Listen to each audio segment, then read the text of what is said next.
جس کا پانی برف سے ٹھنڈا ہے، جس کا پانی شہد سے میٹھا ہے اور جس کا پانی دودھ سے زیادہ سفید ہے، وہ ہے کوثر۔ اب یہاں پر آتینہ کا جو لفظ ہے اس کا مطلب ہوتا ہے تحفہ دینا، گفٹ دینا۔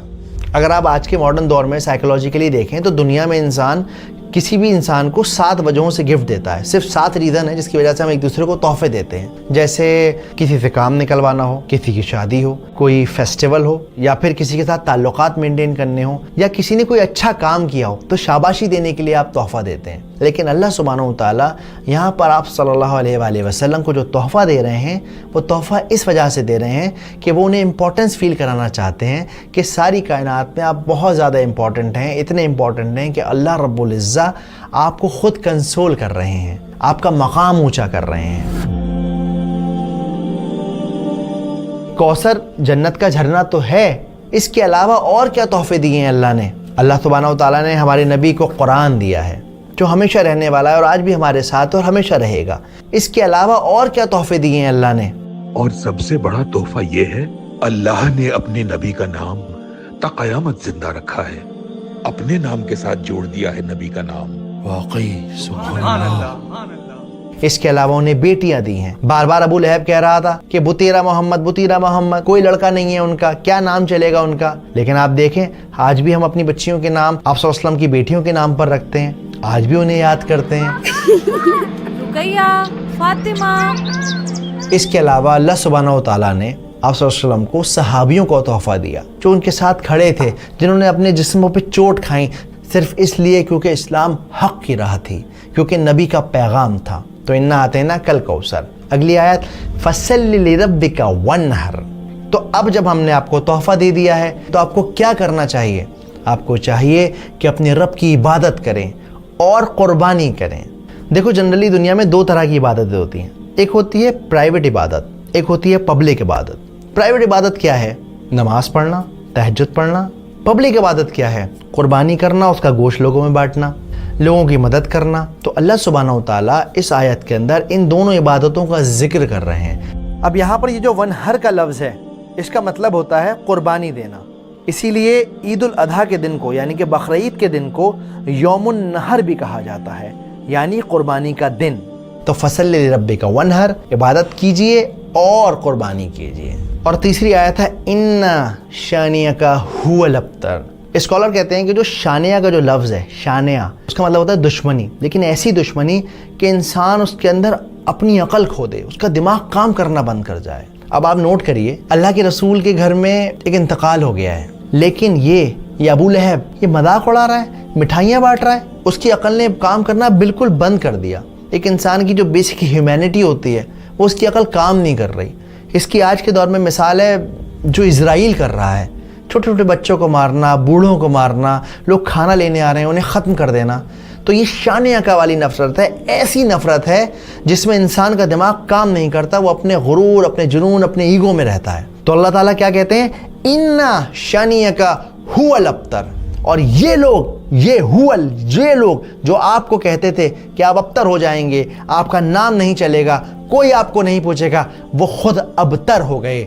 وہ جس کی جڑ کٹ گئی، جس کی نسل ختم ہو گئی، جو برباد ہو گیا، جس کو کوئی پوچھنے والا نہیں ہے۔ اور جو اس بات کا ثبوت ہے کہ رسول اللہ کو ساری دنیا جانتی ہے اور ابو لہب کو ہم لوگ جانتے ہیں، لیکن لعنت کے ساتھ اس کا نام لیتے ہیں۔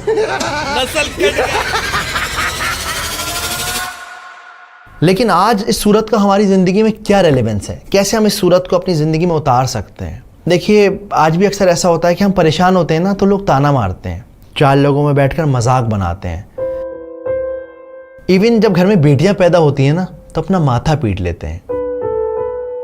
انسان اس طرح کی حرکتیں کرتا ہے نا تو ایکچولی وہ ابو لہب کی راہ پہ چل پڑتا ہے۔ ابو لہب کیا کہتا تھا؟ محمد کا کوئی بیٹا نہیں، ختم ہو جائے گا اس کا نام اس کے بعد۔ اس کی سوچ یہ تھی کہ انسان کی جو نسل ہے وہ صرف اور صرف لڑکے سے چلتی ہے، ہمارے معاشرے میں آج کتنے ایسے لوگ ہیں جو اس طرح کی باتیں سوچتے ہیں، بیٹیوں کو بوجھ سمجھتے ہیں، لڑکوں سے اپنے خاندان اور نسل کو چلانے کی کوشش کرتے ہیں. انہیں لگتا ہے میرا خاندان تو جب ہی چلے گا جب میرے گھر میں لڑکا پیدا ہو جائے گا، چاہے اس خاندان کو محلے کے باہر کوئی جانتا نہ ہو، شہر کے بعد کسی کو پتہ بھی نہ ہو اس خاندان کے بارے میں، لیکن چاہیے صاحب لڑکا ہی لڑکا. تو اس لیے اس طرح کی سوچ سے بچیں، قرآن کو مطلب کے ساتھ سمجھیں، اور جب کوئی پریشان ہو تو اسے تسلی دیں، اسے کمفرٹ کریں. اکثر ہم لوگ نا کسی کو کمفرٹ کرنا بہت زیادہ اوور کر دیتے ہیں، اور جب وہ بندہ چپ نہیں ہوتا، سمجھتا نہیں ہے ہماری بات، ہم جھنجلا جاتے ہیں، اس سے ناراض ہو جاتے ہیں. پر ایکچولی ایسا نہیں کرنا ہے. آپ کو بس اسے یقین دلانا ہے میں ہوں تمہارے ساتھ. جیسے اللہ سبحانہ و تعالیٰ نے صرف اور صرف 3 آیتوں میں اپنے نبی کو تسلی دے دی. اب آپ کے اور میرے لیے کوثر کیا ہے؟ آپ کے اور میرے لیے کوثر ہے ہماری صحت، ہماری اولاد، ہمارا گھر، فری وقت، ہر وہ چیز جو آپ کو ملی ہوئی ہے وہ ایکچولی کوثر ہے. ورنہ ذرا باہر نکل کے دیکھیے، لوگوں کی صبح اسپتالوں کی لائن میں ہو رہی ہے، لوگوں کی شامیں قبرستان میں فاتحہ پڑھتے ہوئے گزر رہی ہیں. تو اگر آپ کی زندگی میں کوئی چھوٹی موٹی پریشانی ہے، اداس نہ ہوں، اپنی نعمتوں کو کاؤنٹ کریں، دیکھیں کہ آپ کو اللہ نے کیا کیا دیا ہے، اور اس طرح سے سورہ کوثر کو اپنے اندر اتاریں. اگلی بار جب آپ نماز پڑھیں سورہ کوثر کو ریسائٹ کریں تو یاد رکھیں کہ یہ بہت ہی امپورٹنٹ سورت ہے. امید کرتا ہوں بات سمجھ آئی ہوگی. آئی ہوپ آپ لوگوں نے ویڈیو پوری دیکھی ہوگی. اور جیسے کہ سورہ کوثر یہ پروفٹ محمد صلی اللہ علیہ وسلم جی کے بیٹے کے انتقال کے بعد نازل کیا گیا تھا، کیونکہ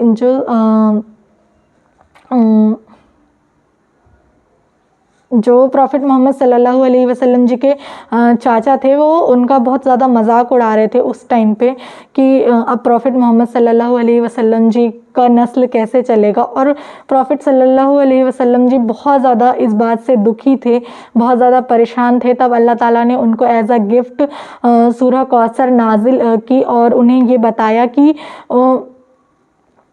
بتایا کہ جن لوگوں نے تمہارا مذاق اڑایا ہے ان کا ہی خود کا نسل ختم ہو جائے گا. اور اللہ تعالیٰ نے ان کو سپورٹ دیا، انہیں بہت زیادہ اس ٹائم سپورٹ کی ضرورت تھی تو انہوں نے ان کا ساتھ دیا. تب یہ سورہ نازل ہوئی. اور جو مجھے اس سے بیسکلی جو مجھے سیکھ ملتی ہے کہ لائف میں ہم کتنے بھی زیادہ پریشان ہوں اور ہماری کتنی بھی زیادہ ہم تکلیف سے گزریں، پر ہمیں یہ کبھی نہیں بھولنا چاہیے کہ اللہ تعالیٰ ہمیشہ، اوپر والا ہمیشہ ہمارے ساتھ ہیں، چاہے ہم کسی بھی پریشانی میں ہوں، چاہے ہم کسی بھی تکلیف میں ہوں، کیونکہ انہیں سب پتہ ہوتا ہے کہ ہمیں کب کیا چاہیے نا. تو وہ چیز ہوتی ہے. بس یہ ہے کہ ہمیں اپنی دعا ہمیشہ کرتے رہنا چاہیے، اور ہمیں صبر کا ہاتھ کبھی نہیں چھوڑنا چاہیے کسی بھی طریقے سے. یہ تھا. اور اس سے یہ بھی ایک چیز سمجھ آتی ہے کہ جیسے آج بھی بیٹوں کا درجہ بہت اوپر ہے. لوگ یہی سوچتے ہیں کہ بیٹے نہیں ہوں گے تو نسل نہیں چلے گی، لیکن جب پروفٹ محمد صلی اللہ علیہ وسلم کے بیٹے کا انتقال ہوا تو اللہ تعالیٰ نے یہ لوگوں کو سمجھایا کہ صرف بیٹوں سے ہی نسل نہیں چلتی، بیٹیوں سے بھی نسل چل سکتی ہے. ایک یہ بھی چیز سمجھ آئی کہ لائف میں بیٹا بیٹی کچھ نہیں ہوتے، جو اوپر والے نے دیا اس میں ہمیں خوش رہنا چاہیے. یہ بات بھی سمجھ آئی. اور مجھے یہ لگتا ہے کہ ہم کہیں نہ کہیں اگر ہم محنت کر رہے ہیں اپنی لائف میں، ہم اچھی چیزیں کر رہے ہیں تو وہ چیز کبھی غلط جائے گی ہی نہیں. ہمیشہ اس چیز کا ہمیں کوئی نہ کوئی پھل ضرور ملے گا، اچھا ملے گا. تھوڑا ٹائم لگتا ہے اچھی چیزوں کو، پر ایک ٹائم کے بعد ملتا ضرور ہے. تو مجھے یہ سمجھ آتی ہے.